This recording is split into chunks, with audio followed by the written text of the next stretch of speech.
C'est bon. Ouais. C'est bon, comme l'a dit le tribunal. Ouais. Alors, M. Diallo, Oui. pour vous, c'est quoi un journaliste d'investigation? Un journaliste d'investigation, c'est celui qui cherche des informations dissimulées. Vous voulez, chaque être humain a une partie de sa vie qu'il cache. Il n'y a pas un être humain qui peut dire que chacun a un jardin secret. Donc moi, je veux voir ce qui se cache dans votre jardin secret. Et vous ne voulez pas que ce soit mis à la place publique. Vous avez vu, c'est un conflit latent. Donc il n'y a pas une école de journalistes qui peut vous enseigner ce que vous allez faire. Je dis que c'est vraiment, chaque journaliste a sa façon de procéder, quoi. Mais il faut faire en sorte que la démarche soit plus ou moins professionnelle. C'est ce qu'on vous demande. Si vous inventez des histoires pour avoir la vérité, mais que ce soit vraiment fait dans les règles de l'art, parce que la profession est codifiée. Mais ne pas porter atteinte à l'honneur et à la dignité des personnes en passant par des méthodes qui ne sont pas recommandées dans les écoles de journalisme. Alors, un journaliste, ou se disant journaliste, qui se permet sur une page Facebook, par exemple, de menacer, d'accord, tenir des propos menaçants ou intimidants à l'endroit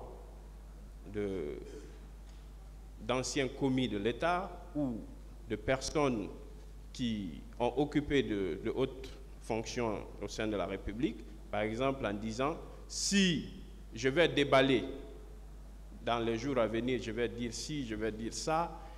Selon vous, M. Diallo, est-ce qu'en ce moment, ce journaliste est en train d'exercer le métier de journaliste? Bon, je ne fais pas de jugement par rapport à ça, maître. Il y a beaucoup d'écoles, hein? Il y a beaucoup de tendances. Il y a beaucoup de tendances. Ouais. Je suis d'accord, je respecte votre opinion. Ouais. Ensuite, puisqu'on l'a vu,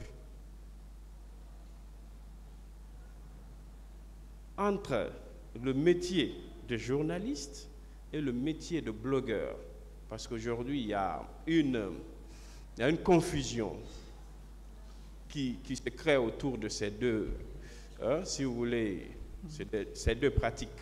Il y a des journalistes, il y a certains qui ont créé des pages qui vivent de cela, bien sûr, parce que ces pages sont monétisées et ça leur rapporte de l'argent. Est-ce que, selon vous, un journaliste qui a une page, d'accord, qui n'est pas du tout, disons, une chaîne d'information numérique, mais une page en son nom, mais qui se permet, par exemple, de donner des détails sur des enquêtes ou sur des informations, comme vous l'avez dit, sur cette page. Est-ce qu'en ce moment, il est en train d'exercer le métier de journaliste ou bien il est en train d'alimenter juste sa page?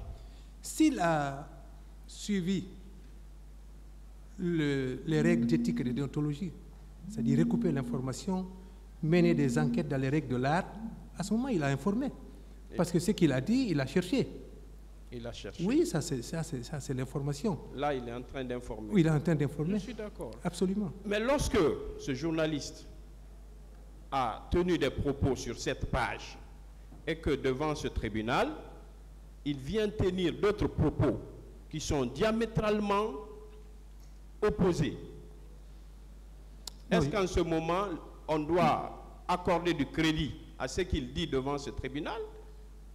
Est-ce qu'on doit accorder du crédit à ce qu'il dit devant ce tribunal? Non, je n'ai pas de jugement. Je n'ai pas d'appréciation par rapport à ça, maître.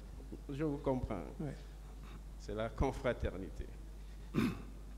Ça existe chez nous également. Alors, M. Diallo, aussi, un journaliste qui, n'étant pas en Guinée, je crois que la question vous a été posée, n'étant pas en Guinée, qui n'a pas vécu les faits comme vous l'avez vécu, qui a pris son téléphone, a appelé des gens ou a rencontré des gens en catimini, mais qui n'est pas à même de prouver qu'il y a eu entretien entre lui et ces personnes devant cet auguste tribunal. Pour vous, qu'est-ce qui matérialise l'entretien d'un journaliste avec sa source? J'ai dit ici que les téléphones ont rendu un grand service au monde, mais surtout au monde des médias. Vous pouvez avoir une source d'information à Sydney, en Australie, qu'elle vous donne des informations. C'est déjà une manne que vous avez, n'est-ce pas? Si vraiment la personne qui vous parle est crédible et que vous avez le sentiment que cette personne est crédible, vous pouvez prendre ce que la personne a dit et vous cherchez à recouper avec d'autres personnes.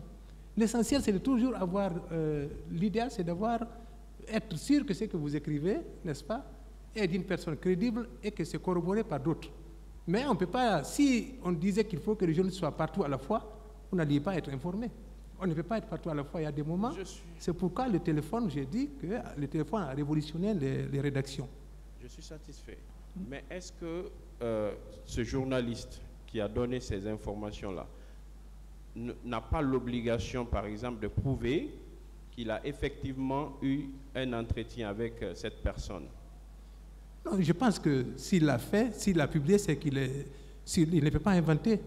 Il ne peut pas inventer un entretien et le mettre sur une page et publier. Je suis entièrement d'accord. C'est pas possible. Donc, dès l'instant où il met ça à une telle dimension, donc il met ça à la disposition d'un public, ça veut dire simplement qu'il y a une source quelque part. D'accord. Oui. Alors, à supposer que vous ayez eu un entretien téléphonique avec une source, d'accord, et que cette source vous a donné des informations qui concernent ou qui concerneraient d'autres personnes, c'est-à-dire en leur mettant en cause ou en accusant ces personnes d'avoir commis telle atrocité, est-ce que vous, en tant que journaliste, vous n'avez pas l'obligation de recouper cette information auprès de ces personnes? Si la personne a publié, je suppose qu'elle a dû recouper. Je suppose. Mais si la personne elle-même soutient qu'elle n'a pas recoupé, est-ce que cela constitue une information? Non, je n'ai pas de réponse. Crédible. Je n'ai pas de réponse par rapport à cette situation. Merci. Ouais. Je pense que... je ne sais pas si vous avez compris ma question. Oui, je n'ai pas de réponse. J'ai bien compris votre question.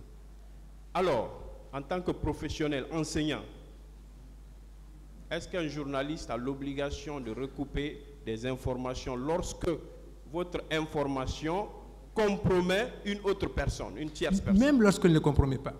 Même lorsque... Ce qu'on nous enseigne dans les écoles de journalisme, on doit recouper. C'est de recouper, mais il y a mettre des informations qu'on ne peut pas recouper aussi.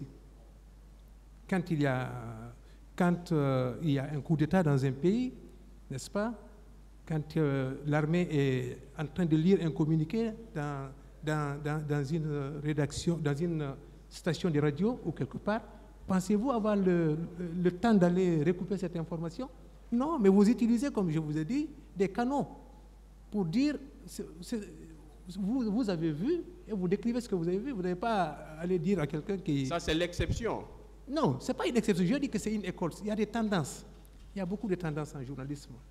Mais je dis que quelqu'un, un journaliste qui publie quelque chose sur sa page ou dans un média, c'est qu'il a recoupé maître.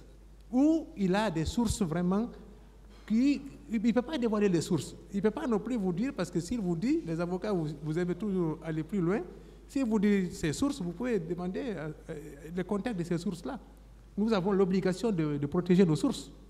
Mais je n'ose pas imaginer qu'un journaliste qui puisse, si toutes les informations sensibles de cette nature-là, et de les relayer, s'il n'est pas sûr qu'il a dû recouper. Mais il ne va pas vous donner la démarche journalistique. Il a dû recouper.